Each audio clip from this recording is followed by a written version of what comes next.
Okay, we were just discussing this off camera, but you haven't covered races in the state of Wisconsin since 1988, covering the Senate race, you said in 1988. So again, we can't do math very well, but it's close to 40 years of covering elections in Wisconsin.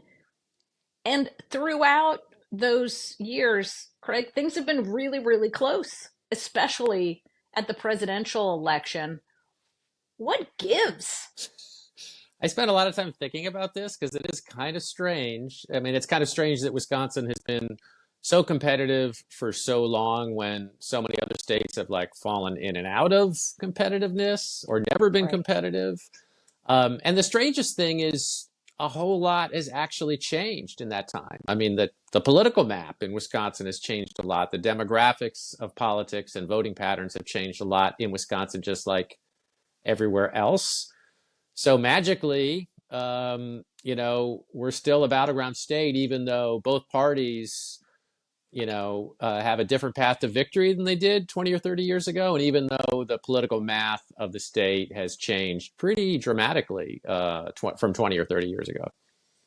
Well, let's even think about what it changed from, say, Barack Obama 2008 and 2012. That feels like, first of all, that was about 100 years Yeah. ago. um, but I think some of us, especially those of us who started covering politics at that time, looked at the margins in both of those races where Obama won easily in that state and thought, to your point, oh, it's I guess it's not a battleground anymore. And of course, we found out in 2016 it was. So what made the Obama era an outlier, or what has changed since 2012 that makes it still a nail biter of a state? Yeah, I think it really was. I mean, it clearly was an outlier because it was preceded by the two Bush elections of 2000 and 2004, which were just as close, or they're actually closer than the two Trump elections. And then, even before that, the Clinton years, it wasn't, razor thin, but the popular vote in Wisconsin kind of reflected the national vote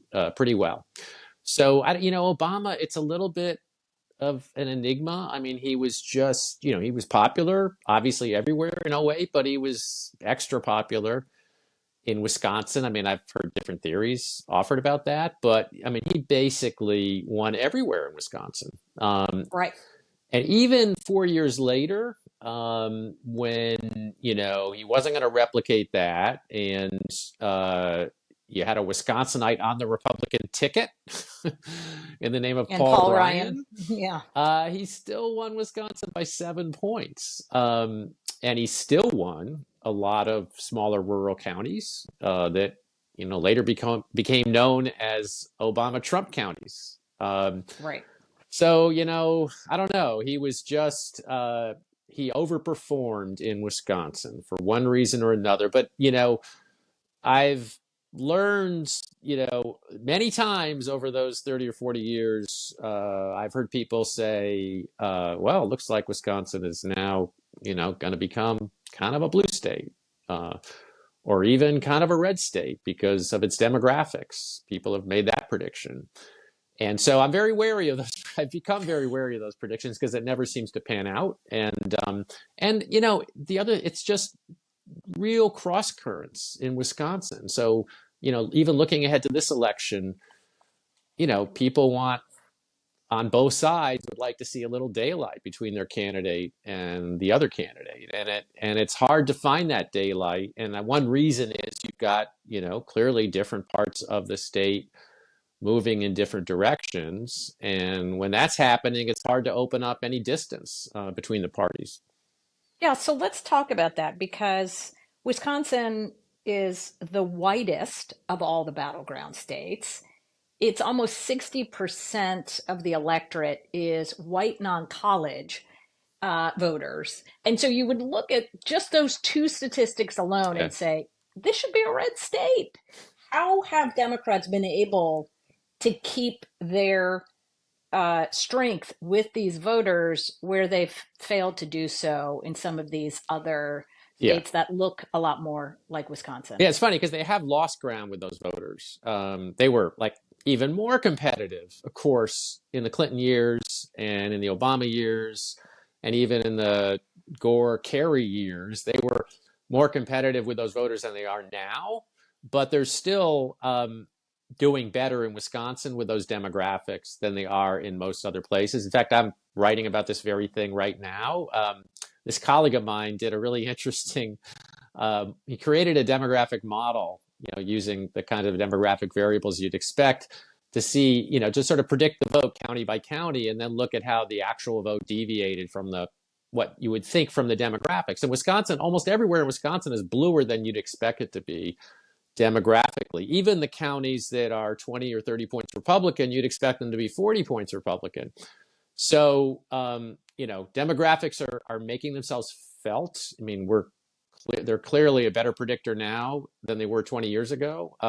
The really quirky parts of Wisconsin are getting a little less quirky in that regard, but it still has, its own political culture. And, if Donald Trump is winning white non-college voters by 20 or 25 points or 30 points in other states, he's winning them by 8 or 10 points in Wisconsin.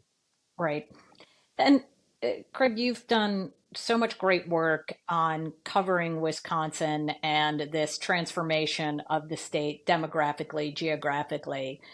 My very distilled version of it is that each one of these demographic or geographic areas, maybe more geographic, is there has been enough shift to one party there that's been offset Yeah. by the other party by an equal amount. So if you can talk about the Milwaukee suburbs and say Madison, Dane County Yeah. versus the more rural parts of the state, and how they almost the shift D and R are almost exact, which gives us purple Wisconsin time after time. Yeah. So if you were to compare the jump ball election of 2000 or 2004 to the raise within elections of 16 and 20, you can quantify all of that. And what you'd see is that most of the Democratic gains in their vote margin are in the Milwaukee and Madison suburbs.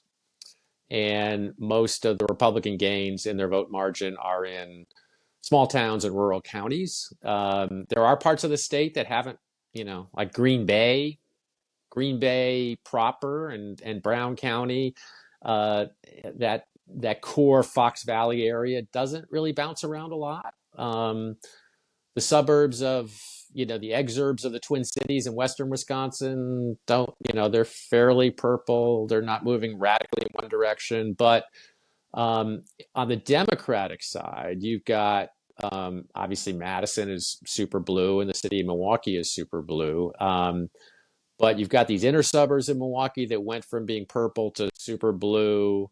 You've got the outer suburbs of Milwaukee that were famously Republican, the WOW counties that have gotten less Republican, some of them a lot less Republican. And then you've got these suburbs of Madison that don't get as much attention, that have grown like crazy. And some of them used to be quite purple, and now some of them are as blue as the city of Madison. Right. So there's a huge, Dane County impact because of population growth on top of the political trend. And then, of course, you got these rural swings, which started actually in Wisconsin in the Scott Walker years when he was running for governor. But at the presidential level, you saw it in 16. And that was the big shift. And then you get to 20, and these shifts are not as big, but they're still the same direction on both sides. So that the question becomes, looking ahead to 2024 with respect to the map, is, are Democrats losing more ground over here compared to Republicans over there? And how does that net out? Yeah.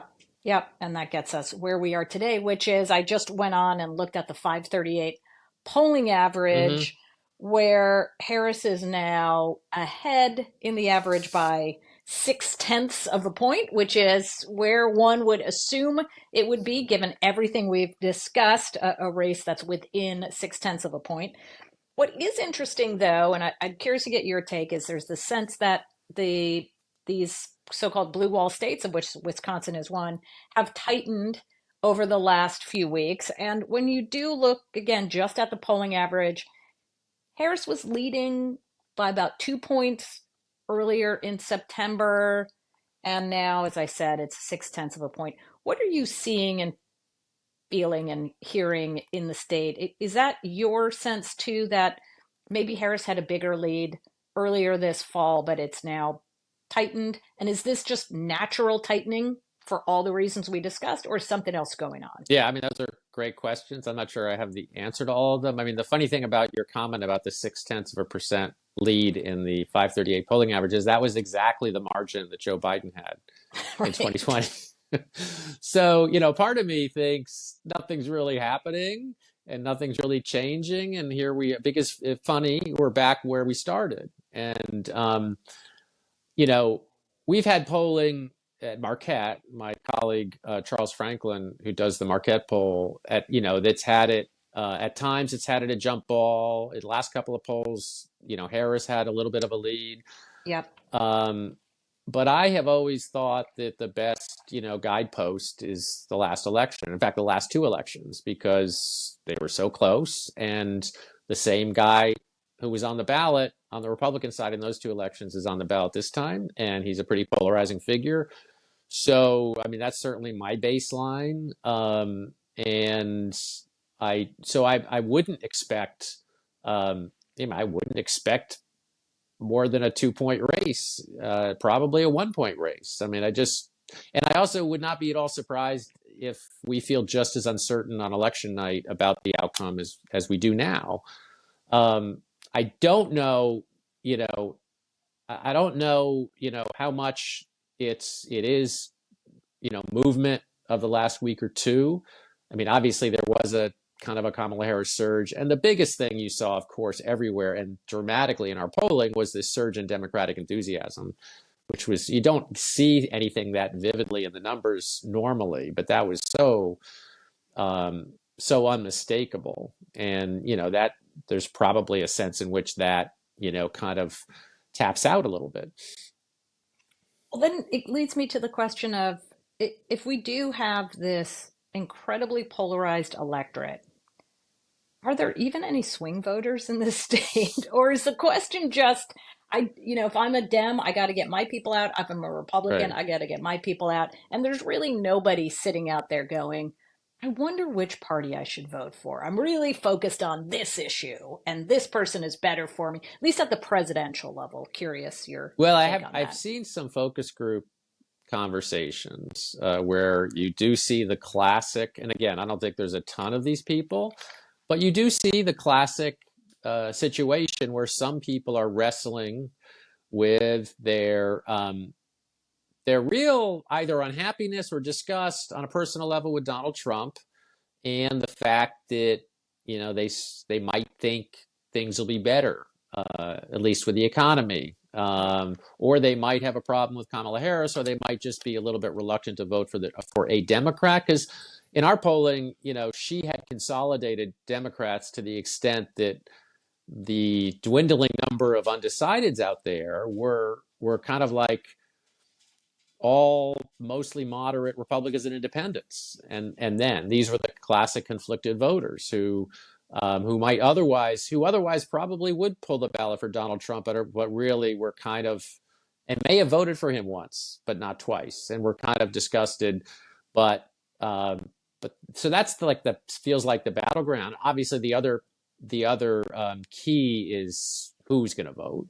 Right. And so there's certainly people, I think, where the suspense is over whether they turn out or not. And that's where, the ground game will come into play. And you hear interesting things about the ground game this time around, which we can talk about. But to the extent there are any undecided voters, I think it's that thing where they are whipsawed between their qualms about Donald Trump and their unhappiness on some level with circumstances today. Which is exactly what the Marquette poll suggests, because again, this is the most recent poll. This was basically mid to late September when Mm-hmm. this was in the field. So Harris up 52-48, even as when you ask the question, who do you think would do a better job on the economy? Trump up 9. Who Yep. do you think has a stronger record of accomplishment? Trump 54. Harris only, I think, at 41, something like that.